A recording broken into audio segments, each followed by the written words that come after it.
서울시 동작구 이수진 의원이 민주당에서 컷오프되면서 흥분하여 탈당을 하였습니다. 그리고 당을 떠나면서 만취된 사람처럼 술 취한 말들을 하여 큰 비판을 받고 있습니다. 그런데 이제는 한술 더 떠서 무소속으로 나올 것이라고 밝혔습니다. 이수진은 오늘 CBS 지지율 대책회의에 출연하여 무소속에 출마를 두고 있다고 말했습니다. 그러면서 무소속으로 나가서 지지율을 끌어올려 나중에 단일화를 할 수도 있다고 답했습니다. 정말 꿈도 야무진데요. 다만 새로운 미래와 개혁신당 등 다른 정당에서 이미 연락은 계속적으로 오고 있지만 일단 주말까지만 기다렸다가 행동으로 보여주겠다고 대답했습니다. 정말 이수진을 보면 볼수록 계속 못된 짓만 골라서 하고 있는데요. 이렇게 해서 본인한테 이득될 것이 뭐가 있을까요? 이런 이수진 의원에 대해 보다 못한 신장식 변호사가 한마디 하였습니다. 지금 이수진 의원이 천직인 법관을 던지고 사법개혁을 위해서 내가 어려운 데 가서 싸워서 이겨주고 내가 그 좋은 법관 버리고 이겨서 싸워졌는데 당이 나를 팽을 해? 이건 못됐구만. 이 자들 같은 자리에서 밥 못 먹을 사람이네. 겸상 못할 인간들이네. 그러면서 또 하나 덧붙였어요. 제가 보니까.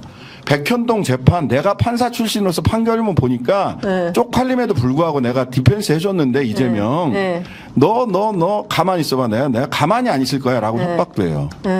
이런 분들은 정치 안 하는 게 맞습니다. 이건 이수진 개인에 대해서 하는 얘기가 아니에요.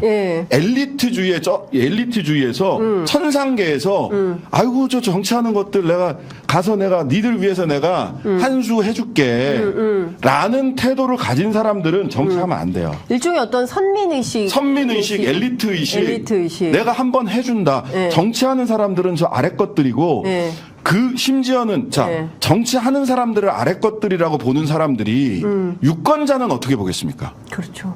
유권자는. 저는 그게 읽힌다는 거예요. 모르겠습니다. 이건 저의 일방적인 오해일 수도 있습니다만은 저의 과한 해석일 수도 있어요. 그래서 그 과한 해석이라면 이수진 의원님에게 이수진 판사님께 매우 죄송합니다만은 저는 그 행간을 읽으면서 이렇게 나는 천상계에 있는 이 대단한 분들이 이렇게 지상계에 내려와서 정치하는 것들을 위해서 정치를 위해서 이렇게 한 말씀 공공선을 위해서 봉사하겠다라시는 분들은 유권자들은 더 아래 것으로 볼 거 아닙니까?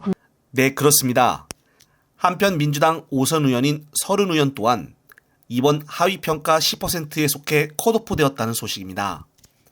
정말 민주당의 공천 과정을 보면은 역대급으로 속 시원한 모습들을 보여주고 있는데요. 서른은 본인이 충격을 받았나 오후 5시 정도에 기자회견을 열어 이런 평가를 자신은 받아들일 수가 없다며 억울함을 호소했습니다. 서른은 대표적인 이낙연계로 오른팔로 불리울 만큼 가장 최측근으로 불리우는 의원입니다.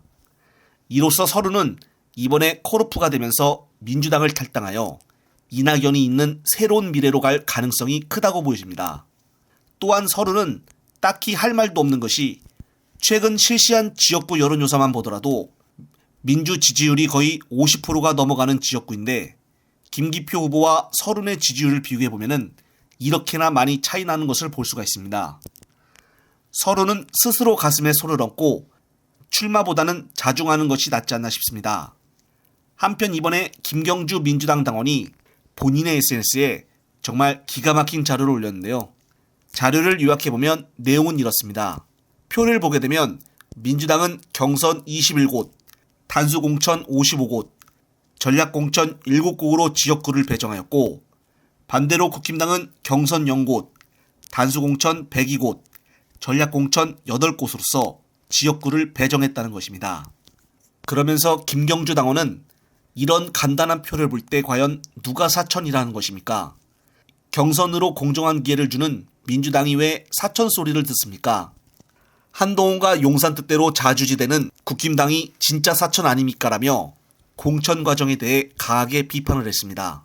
정말 한마디 한마디 틀린 말이 없으며 양당을 비교해서 간단하게 볼 수 있는 좋은 자료였습니다. 이 자료를 보고 많이 공유가 됐으면 하는 바람입니다. 그만큼 현재 언론의 보도들을 보면은 아직도 민주당의 시스템 공천이 완전히 친명으로만 기울어졌다는 등의 악의적인 기사들을 수두룩 내보내고 있습니다. 그만큼 윤석열 정부 들어 언론들이 지나칠 정도로 기울어져 보도하고 있다는 것인데요.